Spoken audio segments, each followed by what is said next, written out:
Hola mis queridos amigos, nuevamente con ustedes, este médico que camina por las montañas y ronca en esta noche neoliberal que ha retornado después de 10 años.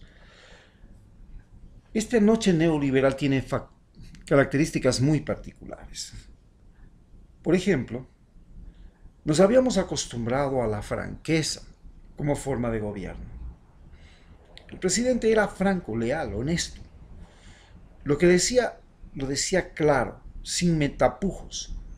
Era una asombrosa capacidad que siempre en Ecuador fue admirada, porque era la característica de la cultura costeña, muy completamente muy diferente a la cultura serrana. La franqueza en la costa era considerada un valor social y moral, y esta característica del gobierno con franqueza, diciendo las cosas tal y como son, lo que se hace y lo que no se hace, corrigiendo, aunque sea de manera brusca, a las personas que no cumplen con su trabajo o que no hacen las cosas como él pedía, extremadamente bien y extremadamente rápido, era lo que mortificaba totalmente a la cultura serrana, que tanto en la sierra como los serranos que habían migrado a la Amazonía, era completamente la antítesis. Era una cultura donde la hipocresía, la llamada política, que es no hacer lo correcto, sino hacer lo conveniente, había ya creado una cultura que vino desde los españoles, desde la Real Audiencia de Quito. Esta cultura se formó, en cambio, bajo las cúpulas de las iglesias, bajo el techo de las iglesias, donde la gente practicaba la doble moral. La gente iba y estaba en la fila de la comunión, y ni bien terminaba de comulgar, y antes de eso de confesarse, confesando todos los pecados, en la puerta de la iglesia comenzaba a hablar mal de la vecina, comenzaba a hablar mal del fulanito, comenzaba a hablar mal del menganito, comenzaba toda la trama de esta chismosería de los denominados golpeabuches.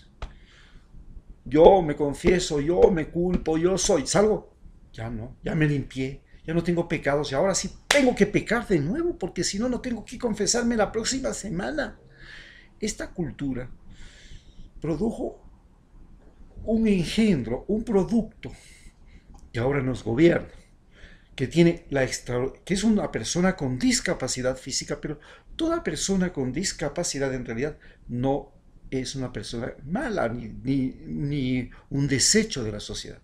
Las personas con discapacidad normalmente desarrollan capacidades extraordinarias. Los ciegos son grandes músicos, los, eh, los sordos desarrollan otras capacidades táctiles, en fin, todo se compensa. El que no puede mover desarrolla otras habilidades manuales. El que no puede, tiene habilidades manuales desarrolla capacidades físicas en las piernas. En fin, el ser humano tiene esa maravillosa capacidad de que a una discapacidad le sigue una enorme gran capacidad. Por ejemplo, el famoso científico que hizo ver lo que es el origen del cosmos, los grandes músicos que nos han hecho escuchar canciones y músicas extraordinarias, han sido gentes que han tenido problemas de discapacidad. El problema es cuando esa discapacidad no va hacia una capacidad que da virtudes, sino una capacidad que da cualidades negativas. La cualidad negativa de la mentira. El uso de la mentira. Esta mentira que comienza con la automentira. Esta automentira que comienza con la canción que más le gusta al vicepresidente. Caminante no hay camino, hacemos camino al andar. Que es una forma inconsciente de confesar que su mayor frustración es no poder caminar. Pero una forma de mentirse es aceptar que él va a caminar sin caminar. Bueno, aceptamos la canción. Es muy saludable.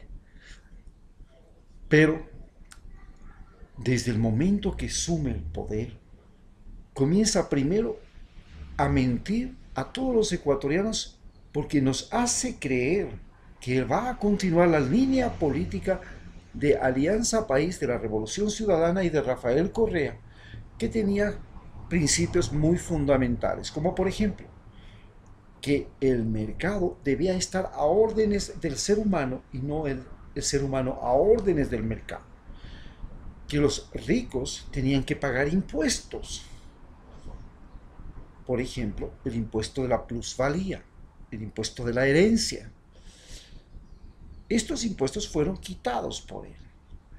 Por supuesto que la comunicación social tenía que tener un sistema de control para que la comunicación sea correcta, no sea los medios públicos lugares donde la gente que tiene poder juzga a los que no tienen poder o no tienen riqueza y después pasan estas personas a ser juzgadas en los tribunales. Es decir, primero se juzgaba en los titulares y después en los tribunales. Se crea una ley mediante la cual los medios de comunicación tenían que responder ante la SECOM, la Secretaría Nacional de Comunicación, por las mentiras que podrían publicar. Se quita esta ley. Ya pueden publicar lo que les da la gana. En segundo lugar, se crea una ley que se llamaba el linchamiento mediático. A nadie se le podía coger y se le podía comenzar a echar mentiras, sospechas, cosas que no se podían comprobar. Y esto se llamaba linchamiento mediático. Se quitó la ley del linchamiento mediático y ahora cualquier político que es enemigo del gobierno es víctima del linchamiento mediático.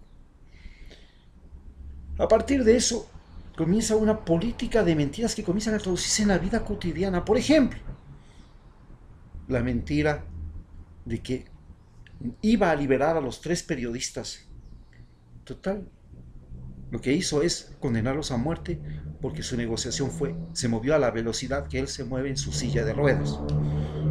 Y terminó siendo el culpable en el 50% de la muerte de los periodistas. Luego, la segunda derrota, como habíamos visto, es que dijo que al Huicho lo iba a tener en 10 días en el mismísimo infierno. Y total, el Huicho no ha sido condenado, y es más, no sabemos siquiera. Fue un escandalazo que 2 personas que no eran periodistas fueron secuestradas y desde ahí no sabemos nada de esas personas. Se ha ocultado toda la información, no sabemos cuál es la negociación, si están libres, si están prisioneros, qué ha pasado, nadie sabe nada. El encubrimiento. Ven cómo los medios de comunicación pasaron de ser medios de comunicación a medios de encubrimiento, medios de complicidad, porque ellos se complicaron, hicieron el contubernio para ganar en la campaña del sí y el no. Recuerden que cuando teníamos que votar por el sí y el no, se hizo un tremendo escándalo sobre las violaciones infantiles. Se había dicho que habían más de 4.500 niños violados en Ecuador. Y resulta que ¿dónde están? ¿Quiénes son? ¿Qué pasó? ¿Cómo se juzgaron? ¿Qué ha sucedido después? Terminaron las elecciones y ese problema ya no existe en Ecuador. O sea que ya no hay más violaciones de niños porque la primera pregunta de la consulta era la violación de los niños en Ecuador. Fue noticia mundial. El país que más viola a niños en el mundo es Ecuador. Bien. Hemos visto y entonces estamos viendo, por ejemplo, ahora la manipulación de la Corte. Quieren entonces tomarse la Corte Suprema de Justicia y para tomarse la Corte Suprema de Justicia ya dicen que 5 jueces tuvieron que renunciar porque estaban presionados para dictar sentencias a favor del gobierno anterior. Vean cómo comienzan a manipular los medios de comunicación porque estamos viviendo la mentira. El problema de la prensa en general, que se diferencia entre el periodismo y el conocimiento científico, está en que en el periodismo lo más importante no es la verdad. El periodismo, para el periodista, lo más importante es la credibilidad. Usted me cree, aunque yo diga cualquier babosada, aunque yo diga cualquier mentira, usted tiene que creer en mí. En cambio, en la ciencia, aquello que no se puede probar y demostrar no tiene validez. Este es el gran conflicto entre la ciencia y el periodismo. El único canal que ha quebrantado con todo eso, el díscolo de todos los canales es National Geographic e inclusive History Channel. Los dos canales han logrado quebrantar esta conducta periodística. Entonces, cuando usted le oye a CNN, usted no puede creer en CNN. ¿Por qué no puede creer en CNN? Porque sencillamente CNN lo que más le importa no es decir la verdad, es ser creíble. Que usted se trague la mentira, como aquel vendedor que está vendiendo cualquier cosa en la plaza de San Francisco y tiene una culebra y le hace creer a usted que esta medicina es la que le va a cambiar toda su vida. O el otro que está hablando de Dios y que dice que el fin del mundo es pasado mañana. Los dos lo que necesitan no es la verdad, es la credibilidad suya. Eso es lo que ha pasado con el gobierno. Ya no es un gobierno que maneja la verdad, es un gobierno que procura la credibilidad. Y la credibilidad se consigue a cualquier costo. Entonces usted y yo estamos metidos en eso. ¿Cómo afecta esto a la práctica médica y a la salud de Ecuador? Pues sencillamente, antes, cuando usted se enfermaba de enfermedades catastróficas, el gobierno asumía por orden de la Constitución, porque es una conquista del gobierno de Rafael Correa, la Constitución del 2008, que obliga al gobierno a cubrir las medicinas de los pacientes con enfermedades catastróficas.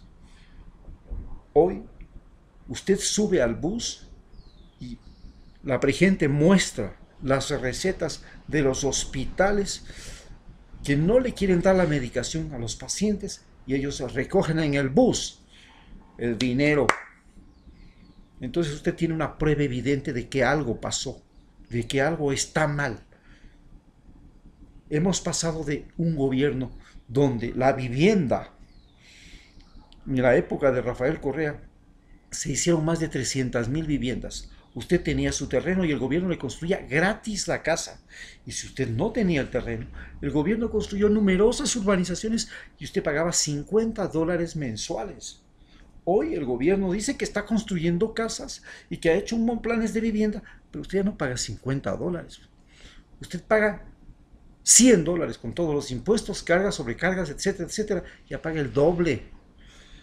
Por supuesto, ha duplicado la jubilación de los afiliados al Seguro Social Campesino, porque el Seguro Social Campesino, como veremos después, es el sistema de manipulación más importante, de movilización más importante, que sirve para cuando el presidente necesita tener una masa humana que respalde cualquier cosa que diga, cualquier cosa que vaya a hacer. Entonces utiliza a los campesinos del Seguro Social Campesino, porque ya los utilizó Rafael Correa y los utilizó el MPD y los ha utilizado siempre, porque el Seguro Social Campesino es un juguete político, no es un servicio.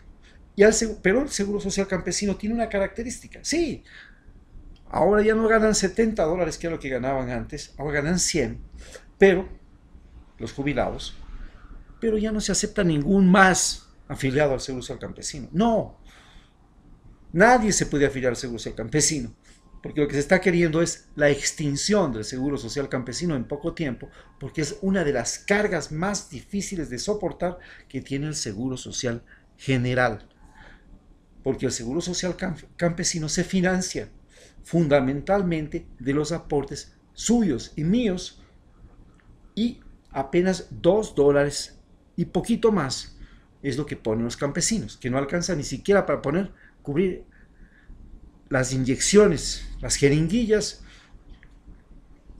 que él utiliza en las enfermedades. Entonces, ¿de dónde se saca? ¿Cómo se financia el Seguro Social Campesino? Se financia mediante el aporte de todos los trabajadores del país, que pagan una parte para los campesinos. Y los campesinos no pueden financiar su propio seguro. Esa es la situación y ese es el sistema, como se ha manipulado y cómo se está manipulando y cómo hemos pasado de una época de franqueza y lealtad a una cultura política absolutamente hipócrita y mentirosa.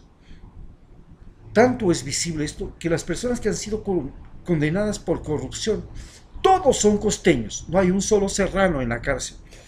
Qué curioso, ¿no? O sea que en este país los costeños pecan y los serranos no pecamos. Yo soy de Quito y realmente critico nuestra cultura hipócrita nacida de la época de la Santa Inquisición, que llegó a gobernar en Quito durante 500 años y nos dejó esta cultura. Muchas gracias.